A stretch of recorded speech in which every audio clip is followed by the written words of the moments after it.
Hello, everybody. It is Wednesday, the 19th of August, and time for another edition of Wednesday with Walton and Reis. I'm Brian Walton, and this is my partner, Kyle Reis. Welcome, Kyle. Hello, Brian. How are you today? I'm doing fine, thank you. I'm not channeling Ollie Marmol. You may be surprised. I am celebrating the return of the Navy Blue Cap. It was something that happened last week. Kyle and I forgot to talk about it. One of our many listeners, thank you all, by the way, watchers, pointed it out in comments to say, hey, how come you guys didn't mention the Navy Caps? So I got mine out of mothballs, and it's a 7 3/4 new era, no mesh back, none of that stupid adjustable stuff. It's the real thing. Get one.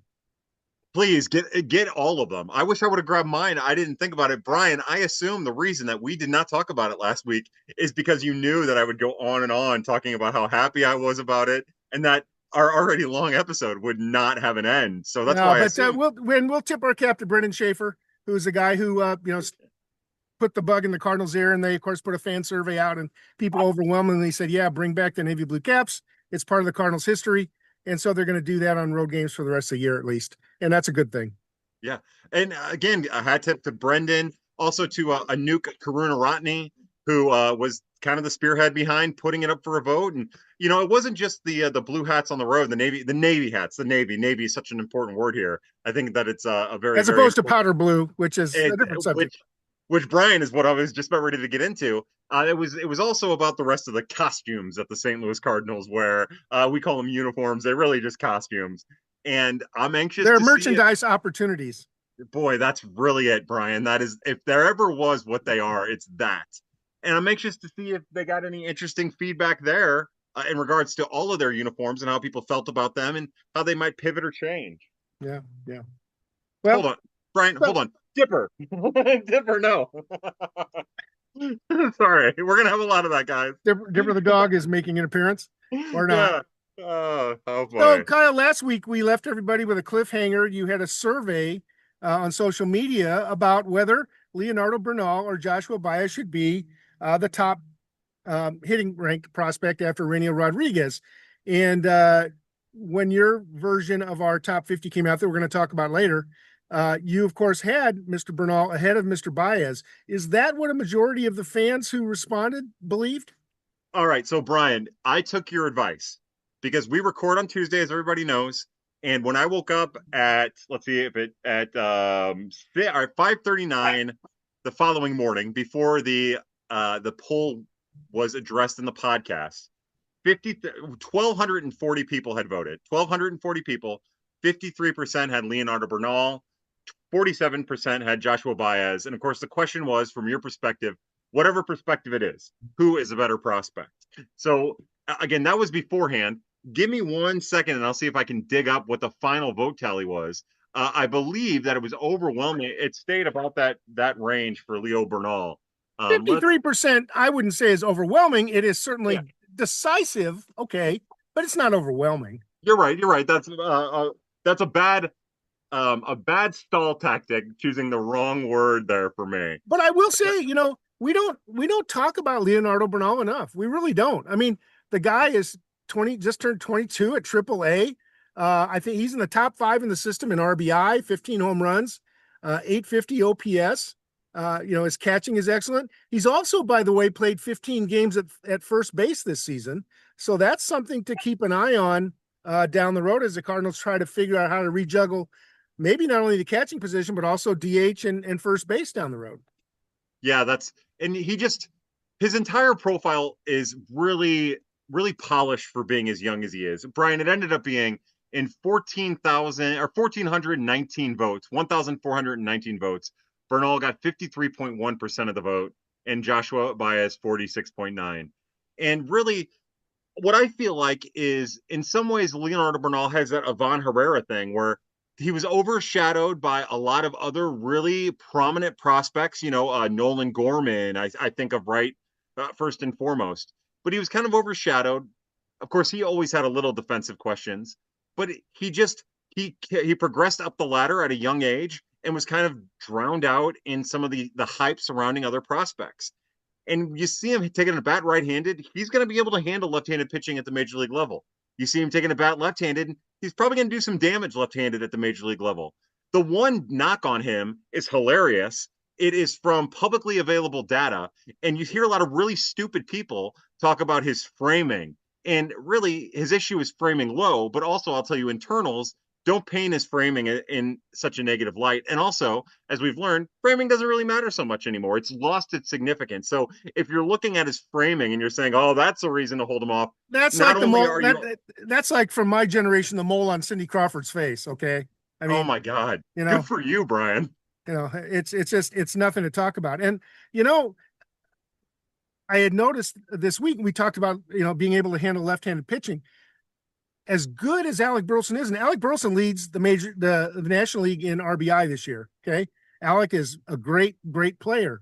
He is an MVP hitting from the right side. From the left side, he's Victor Scott. Yeah, against His righties and against lefties. What's that? Against righties and against lefties, not hitting from Yes, the left side, hitting from yes, the right side. Yeah. yes. Sorry, thank you. Yes, thank you. But the point, his OPS is identical at hitting from that side as was Victor Scott when he was sent down to the minor leagues. And it's just, I don't know what they can do about it. And it's hard with a 4-man bench to have a platoon player. But as good as he is, and I'm talking about Burleson, he's got that terrible problem.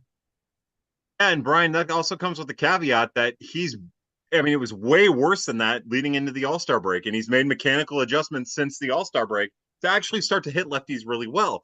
But this is something that lefties go through. They go through ups and downs, and a lot of times the downs are 80% of the season, and the ups are really just a level, and it's 20% of the season. I'm anxious to see if Burleson has made the adjustment to have continued success versus lefties. I'm hopeful that he has because I know what kind of pure hitter he is because he does so much of his work with his hands. So I'm anxious to see if he can carry it. But you're right, Brian. From a like-handedness standpoint, both lefties and righties, it's just so hard at the major league level to be good against lefties if you're a lefty swinger and righties if you're a righty swinger. And we talk about the ratio. It's 70-30 basically, his plate appearances from the strong side and the weak side. So, 30% of his plate appearances with a sub 600 OPS is concerning. And I only bring it up again in the context that we're talking about, that how they're going to fit everybody on the roster. If a Bernal makes the team even on the bench, or as a reserve or a sometimes starter, you're going to have much better options to deal with some of that handedness against a tough opponent from the other team next year. This year, I mean, there's some scrappy guys, on the bench taking nothing away from Fermin, but there were guys like Pozo and et cetera on the roster who really, shouldn't have been there, wouldn't be on the roster of a championship club.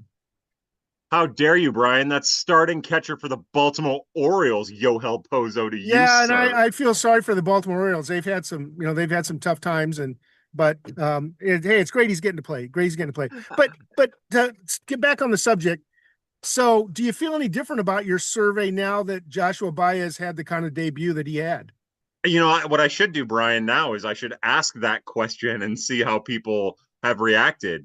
It It's would be been a great trap because if people are ranking prospects based on one game, then they're not doing it right. exactly, and I think I think really, prisoner of the moment is really the essence of both our culture, but specifically baseball, social media. I think it's in baseball now is just such a deal.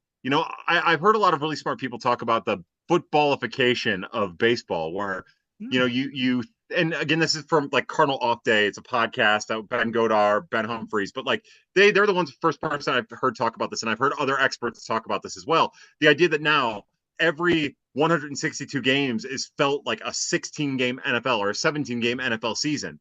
And you can't move past just a 1 game loss as a fan and you're constantly critiquing or whatever. I think that we're more so now inclined because of the flow of information and the flow of stimuli really, to react aggressively and emotionally in moments as opposed to having a second for reverence. But that being said, like the reason I put that poll out there is for me, it was something that I've been thinking about for months and months and months, basically since the beginning of May on. And I think that this is actually, I think that if you were to ask people now, I think the results would be similar. And I think part of that is that fans, especially Cardinal fans, know how important the catcher role is. And when they hear about what Leonardo Bernal can do defensively as a catcher with his supreme arm talent and his ability to handle a pitching staff, coupled with a switch hitting catcher who can do different types of damage from different sides of the plate. I think that that's enough to get people excited, especially a fan base that likes contact and understands the dangers of high K rates. Right. And Leonardo Bernal picked up a nice honor over the week. The Cardinals organization, I guess they were busy for a while, and so they finally got around to announcing their July Players of the Month and Pitcher of the Month. And Jack Gurovich, who we picked as our Player of the Month July, hands down. I mean, he was, basically just destroyed the Midwest League. But they also made Bernal co-player of the month, and Bernal had a very good month.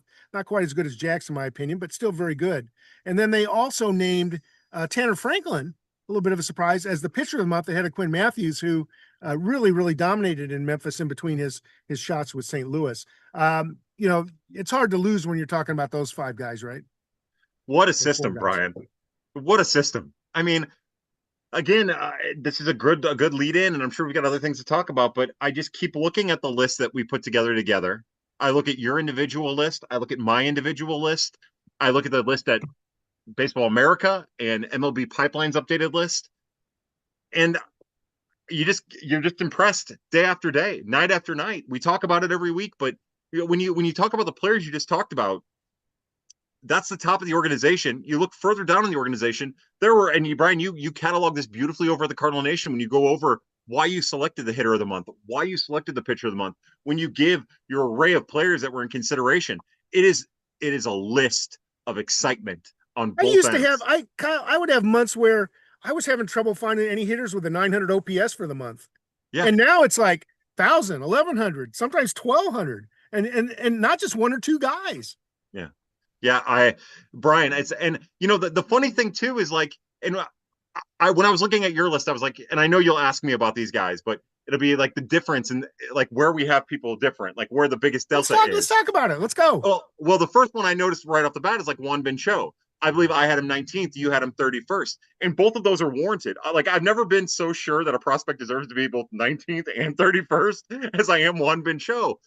But it's just, you talk about, like, he could be the 31st best prospect in the organization and be raking at Double-A as a 22-year-old, 23, becoming 23, younger than league average. It's night after night. It's just an impressive at bat. Like, every night you go into a night every night and you're like, okay, who was a pitcher of the night in the organization?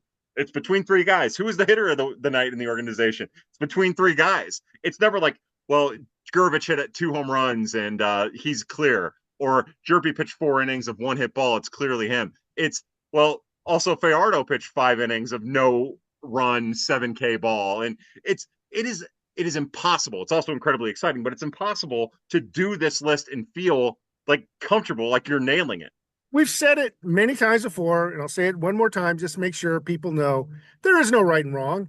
There is no Kyle is right for number 19 and I'm wrong for 31 or vice versa. These are opinions. And it takes me a while to shift my view of things. And I admit I was down on Cho. Yeah, he was doing great at Peoria. It was his 3rd year there. He ought to be doing well. Yeah. He's seen those pictures 27 times by now. So, yeah. But then I said, well, he's doing well 20 games into his time in Springfield, but let me watch a little more. Now 30 games, the guy's still doing it. Now 40 games, 45. The guy is continuing to get better. And so, by the next time we go around, if he continues to finish the season strongly like this, he's definitely gonna come up. But I'm not ready to put him in my top 20 quite yet. Reasonably so, Brian. Back in my top 20. Yeah, right. And that's the key. I finally have him back in my top 20, and I've had him, I think, as deep as like 13th or 15th at some point in all these years of ranking him. For me, and the only reason why he got that spot on my list, why he worked his way up, is my level of concern with him is, how's he going to handle left-handed pitching? And once he stops getting pitches that allow him to do the pull power thing, that's an emphasis at Double-A, how's he going to handle it? And we've seen him adjust at Springfield in a small sample to that outside pitch and just slowing his bat down and doing a little bit of damage with the pitch that he knows he's not going to be able to do over the wall fence, over the fence power with. He's going to be able to just make contact with. So he's made some of the strides that I was worried he wasn't going to be able to make or wouldn't rise to the challenge of, and he's doing it. So that's why I took a second to step back and just say, you know what, I'm gonna credit this young man for these changes. Another guy that you are higher on than I am, at least at the time we did the rankings. If you ask me right now, I might might shift my view a little bit, and that's Cade Crossland, who, the lefty is his first year as a professional. He's adapting to the pro game, but he really didn't impress me the first 4 months at Palm Beach. And he got the promotion to Peoria, and I'm thinking, is that because they're trying to make room on the roster, or do they feel he's really ready? And the guy goes up to Peoria and he puts together two very, very nice starts. And what's different? Did Crossland change anything?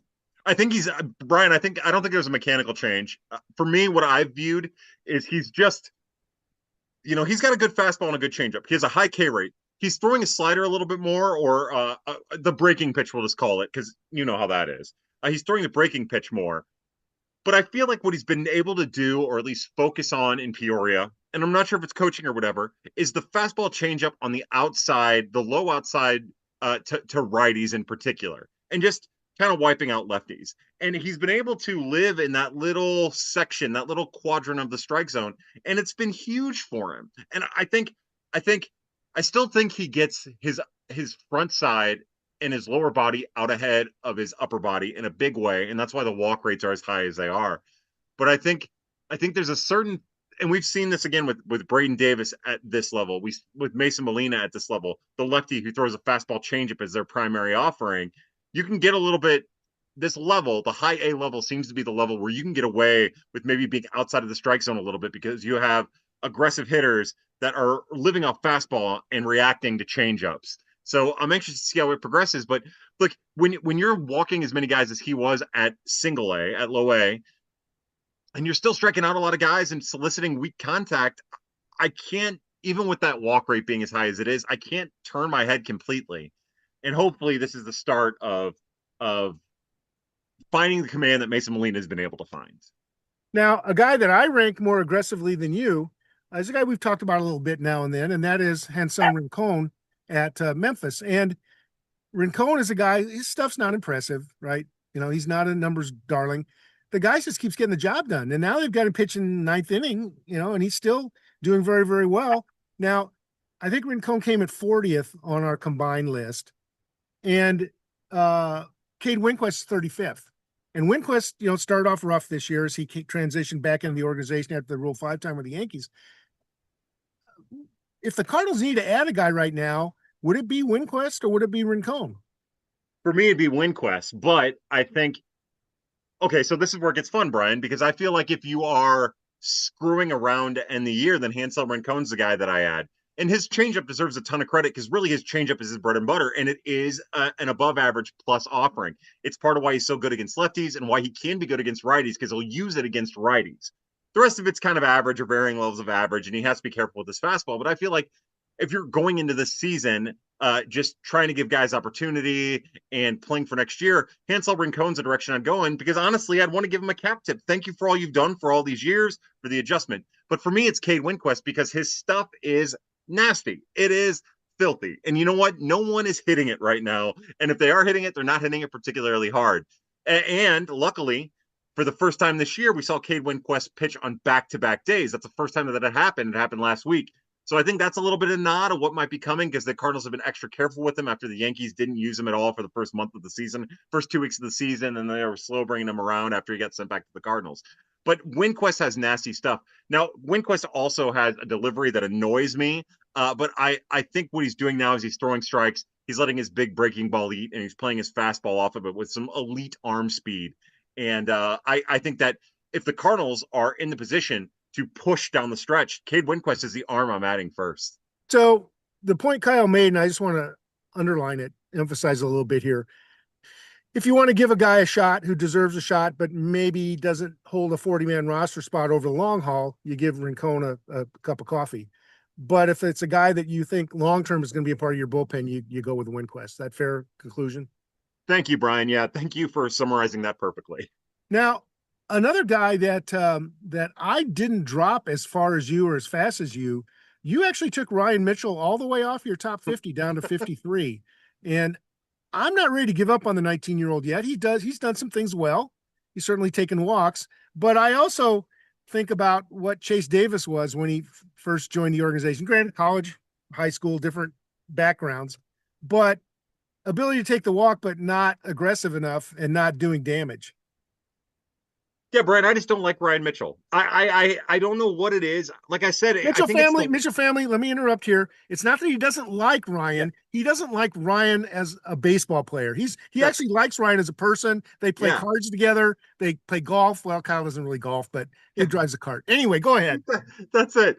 So yeah, I'm glad you did that because it does give me a chance. I want to say that like when you talk to people in the organization or people who have worked the showcase circuit, they'll tell you Ryan Mitchell is a great kid. I mean, a great kid and a hard worker. And Brian, I'm glad you brought him up because it gives me a chance to say that when we look back at this list in a year, this is the one that's going to make me look stupid. Just like last year, I had Yairo Padilla outside of the top 40, and now I have him as my top 18. He's 18 on our list. And probably by this time next year, he'll be a top 10 prospect on my list. That'll be And Ryan I'll say I Mitchell. told you so, but I won't because that would be rude. You will be better next year when he's a top 5 prospect, and you can tell me you told me so. So save that for then. But so that's kind of how I feel about Ryan Mitchell. I hate the way he does it at the plate. I hate it. And it's not about the three true outcomes, high walk rate, high strikeout rate. Sorry, Aggie, my dog, just put her. Never mind. It's not about the high strikeout rate, the high walk rate, and what is basically quiet contact. It's just I hate his swing. I hate it. I hate watching it. It looks like it looks like he's swinging a 40-ounce bat, and I don't know if that's and that also if that's the case because he just looks like That's the he's case. Lighten up, man. and that's and what I'm getting at is maybe with strength, he just continues to add strength as a 19-year-old, as a 20-year-old, 21-year-old. And then he doesn't look like he's swinging a bat that's too heavy for him and running into contact and letting the heavy bat do the work. He looks like he's swinging a bat that's appropriate for him. And we're not having this conversation. The swing apparatus and the passive nature really, really bug me because it's passive. And now maybe this is an upgrade as compared to Chase Davis, like you said, but it's Lars Nootbaar-esque passive. I do think there's a Lars Nootbaar-esque potential there. But Hey, I think if right now we could say, if we could guarantee that Ryan Mitchell would have a Lars Nootbaar career, we'd take that in one, we'd take that in a heartbeat, right? yeah, yeah, Brian. And that's the reason I say Lars Nootbaar too is that was a non-prospect. I don't care what anybody says, he was a non-prospect. And that's the angle that I'm taking with Ryan Mitchell. With no disrespect to him, and I think about all of these guys on the list ahead of him. And I mean, maybe, I have D Kennedy as 41 or 42 on my list. Maybe that's a swap there. But every one of these other guys, Bryson Mounts, maybe. I mean, every one of these other guys has both track record and potential that are just as high as Ryan Mitchell's. And again, it's not as much about Ryan Mitchell as is the competition. The competition in this system is good, getting better. 4 new guys, right? The 4 guys who came, into the organization via trade all dropped in very early, and that pushes guys down. Now, the guys who have risen the most from our last set of rankings, which were really June, July, as folks remember, we just slotted the draft picks in and didn't change things around. We talked about Cho, we talked about Padilla. They moved up 13 and 15 spots respectively. Then, of course, we got Jesus Baez, who, we were all kind of scratching our heads about. Now he's 15th in the system, and that might even be low. Yeah, I think our friend Redbird Farmhand put out his top 30 list. And I know he's a loyal listener to the show, and he does great work. And I think he had Jesus Baez as like 6. And again, it's the same hard to argue, right? Same conversation. I couldn't make a better argument against it than I could for it. And I think that's a cap tip, even though there is an argument to be made. And that's how it is. Trevor Condon. Okay, Trevor Condon, first round draft pick, lots of money. Yeah. 18 years old, unproven. Who knows, right? I mean, exactly. Baez is getting it done 2 steps away from the major leagues. That's it, man. So it's just he deserves a ton of credit. And again, just to keep echoing an unfair point, probably, but what will be the through line for him until he has established consistent major league success is it's all about the work ethic with him. The body, what kind of shape he keeps his body in, and the work ethic. Because we know now, and hopefully he knows now, that if he's willing to make this a full-time job, if he's willing to make this a large part of his life other than just something he does, then he has a potential to be an impact major leaguer, whether it be in a utility role or maybe something louder or something more impressive. And it'll just come down to him. And I'll be honest, that's really all you can ask for out of all the prospects if it just ends up coming down to that person and their work ethic as opposed to that person and their talent level, you're already operating with a positive. And I think that the Cardinals player development staff will be there to help him along the way in a way that maybe the last one was. Now, the other guy, the guy that had the biggest leap from month to month, and a lot of it was powered by your thinking about him, is Miguel Hernandez. And, I kind of am guilty, just like I used to do with Motts and Hansen, kind of melded the two together because they're both lefties, the same draft. Well, Sebastian Dos Santos, Miguel Hernandez, both middle infielders, both of them starred in the DSL last year, both of them went to the FCL. Dos Santos went up to Palm Beach first and has done okay. He's in their top 50.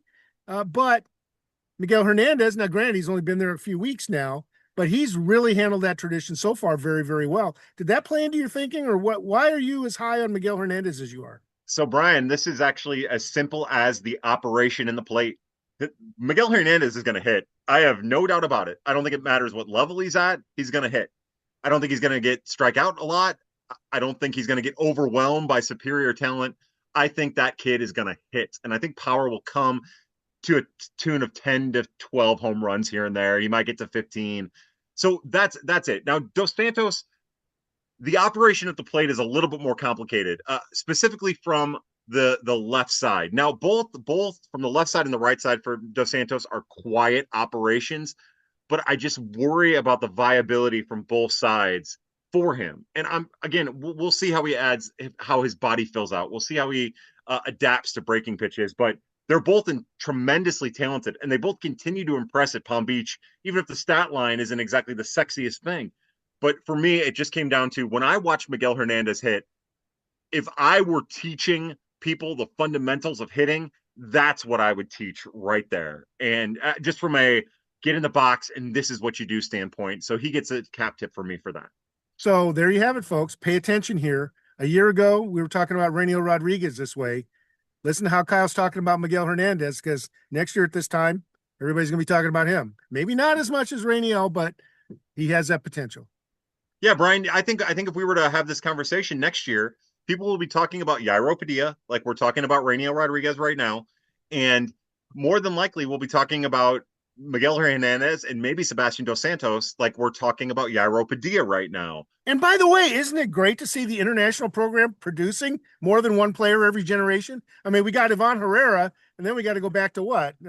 Carlos Martinez? I don't know. It's been a while. And nothing against Moises Rodriguez's gang. They work hard, but they're on a good roll right now.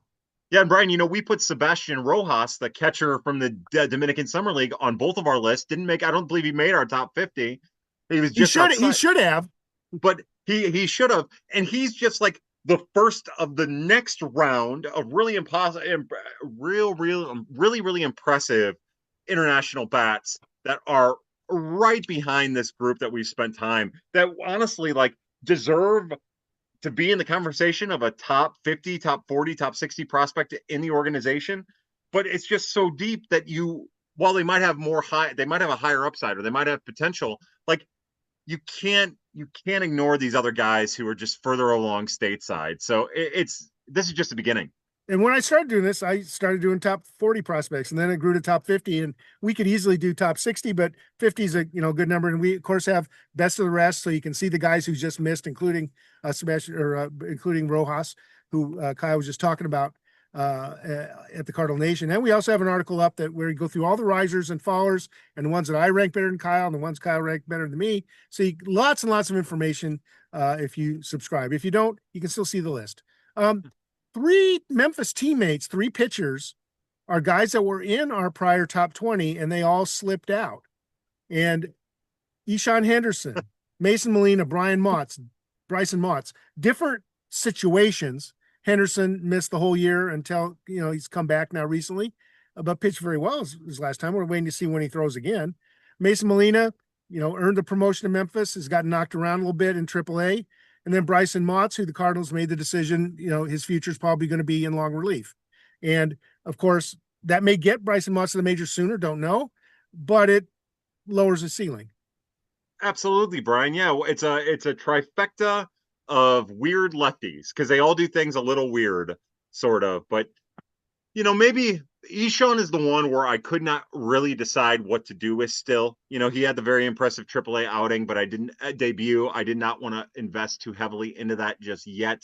He was impressive though, and it deserves a cap tip. I did ask because apparently he was a scheduled starter at one point last week and did not Did start. not go. Yeah. I asked if he was fine, and I was told he was not on an injury report. So I think that's a positive. Um, so yeah, I would just say that of that group, I was surprised by the way he went 4 2/3 or yeah, me four. too. I think it was 4 2/3. Yeah, Obviously he was very effective with his pitches. He walked a few, didn't strike out anybody. I don't recall, but he went deeper than I thought he would do for his first time out. Hopefully that didn't set him back a little bit. yeah, and no disrespect to Bryson Mounts. Brian, you laid out the Mounts case perfectly. We see him, he's up to 96 in relief, and that changes what he is. If he's going to throw 91 miles an hour in the third inning of a start, or 96 miles an hour in the seventh inning of a relief appearance, then I have him as 31 on my list, and that might be a little conservative. But that's really the difference. If he was throwing 96 in the starter role, he'd be back up in our top 15, back 10. Top 10, back in the top 10. But Yeah. that's really what separates Mason Molina, Eshawn Henderson, and Bryson Mounts from some of the guys that we have ahead of him from the pitching standpoint. Is really it's just fastball velocity, which is so important to maintain to have success. It's part of why Kyle Leahy has success. That's part of why Andre Palante has success. When Matthew Liberatore is throwing hard, that's when he's having his most success. When Gordon Graceffo is throwing hard, that's when he's having his most success.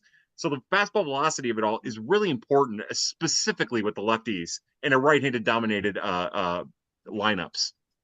There you have it. There you have it. Anybody else in the top 50 that you want to cover, Kyle, that we didn't talk about? We talked about some of the people that dropped. We talked about a lot of the people that went up and some where we had some differences. Brian, I think when I look at the list, there are two people that I find incredibly interesting, and they are Trey Richardson III and Yordeline Pena.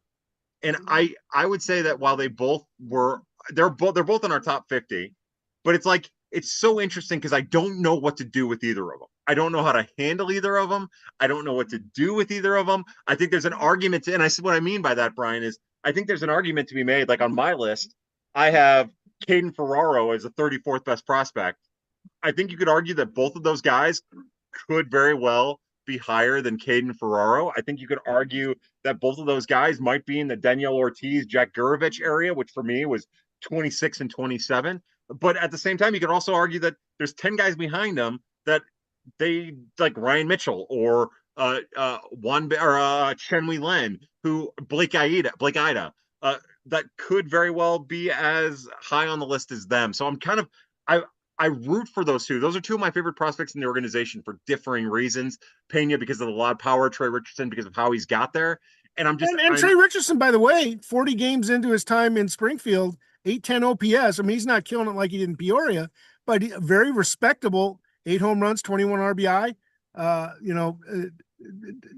17 stolen bases. 17 stolen bases. So, Richardson's not only getting on base, but he's making stuff happen when he gets on. You like a guy like that. You got to like him.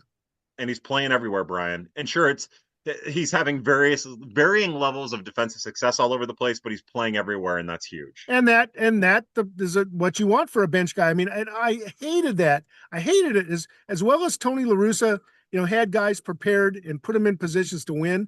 When I saw a guy make his major league debut defensively at a position other than a position player pitching, I just cringed because it's like, all right, why didn't you get that shortstop time at second base in the minor leagues? Why didn't you get that shortstop time at third base in minor leagues? Why is he learning third base while he's wearing a major league uniform? That's poor preparation. The Cardinals player development are doing a good job. Richardson's played a lot of games at second, a lot of games in left, and even a few in center. Yeah. Yeah, and like I said, varying levels of defense. But I do think that that's important, especially with all these utility guys, especially when you look around the Cardinals infield. And it's fair to say that the only spot that might be up for grabs in at least the next couple of years will be third base. Whatever happens at first aside. So I do think it's important that you have as many utility guys as possible. And Yordeline Pena, 17 home runs, 64 RBI in 90 games, earned a promotion from Palm Beach to Peoria, just 21 years old, as opposed to Richardson, who's 3 years older. Yeah, Yordeline Pena is kind of like I don't even know how to describe what he is in the organization. He's going to have a chance to be a sleeper prospect. There's so many other fascinating outfielders and position players, both behind him and in front of him. And he's going to have a chance to sneak in and up these lists. There's not going to be a lot of spotlight on him because of what's in front of him and what's behind him. And if he can just keep doing what he's doing, continue to work on decreasing the strikeout rate, that power is so loud, and he's a pretty average to above average corner outfielder. He can play center a little bit, that he could find his way into Double A next year, and we could be talking about him. I mean this. You could be talking about him the same way you're talking about Jack Gurvich, or maybe even Juan Bincho if he can cut back the strikeout rate. And 23 stolen bases on top of it. So a real nice all around year for Yorlin Pena. The guy, like you said, didn't get a lot of attention. But what it's going to mean is that some of the guys who've been around a while, the Petrutzes and the Honeymans and Levinsons, may get pushed out of the way if guys like Pena keep charging up from the bottom. Then, of course, you got Williamson and Ferraro, who's still early on at Peoria out of this draft. So, they've definitely tried to upgrade their outfield talent recently.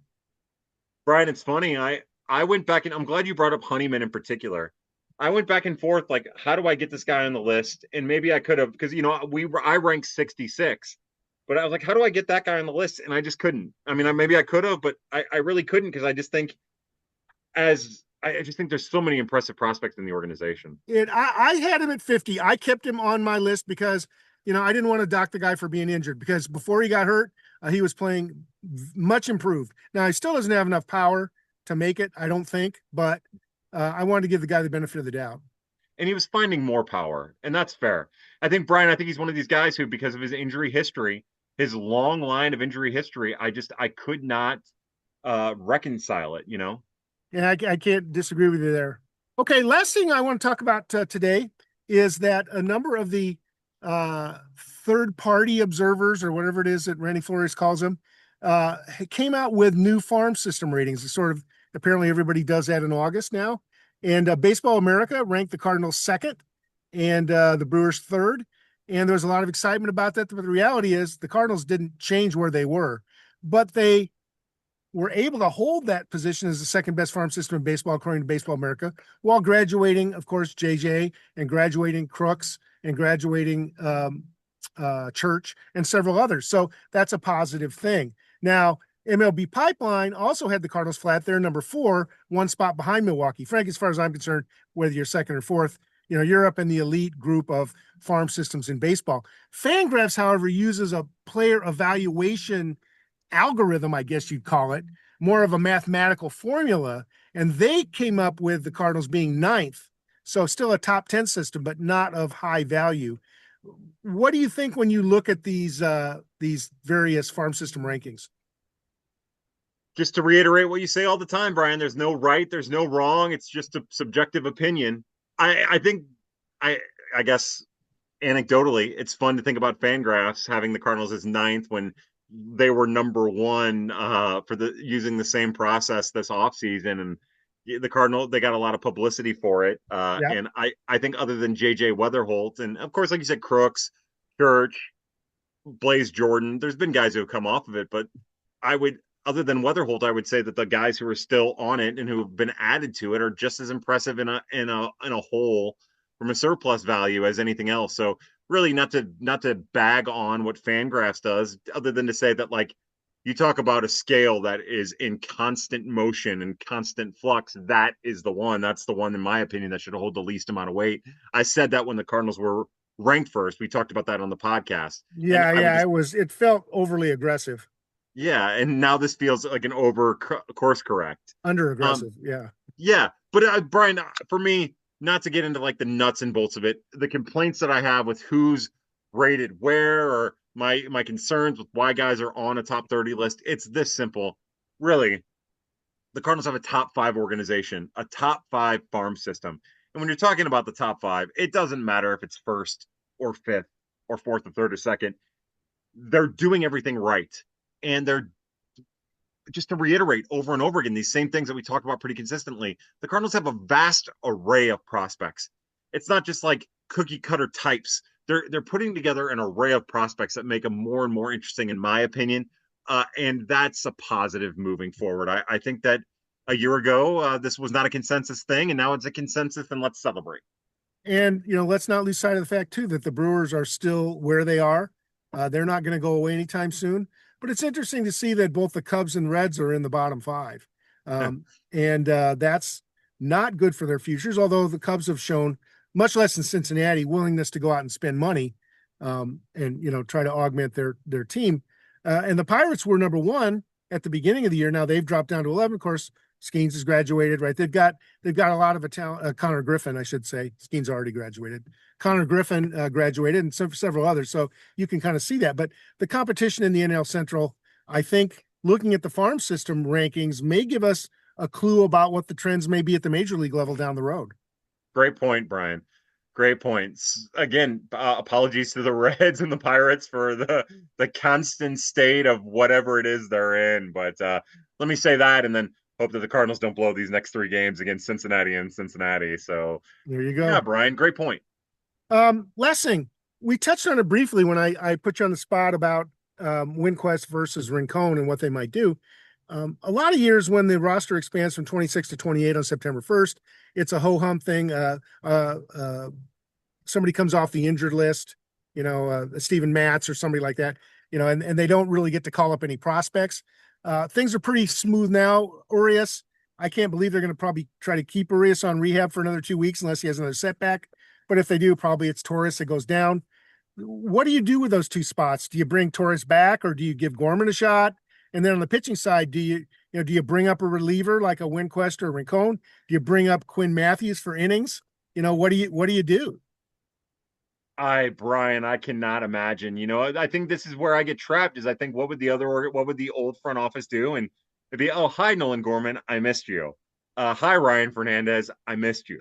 Not even, regardless of a CBA question mark and all of the 40-man issues that come with when a CBA lockout or work stoppage or whatever you want to call it might happen.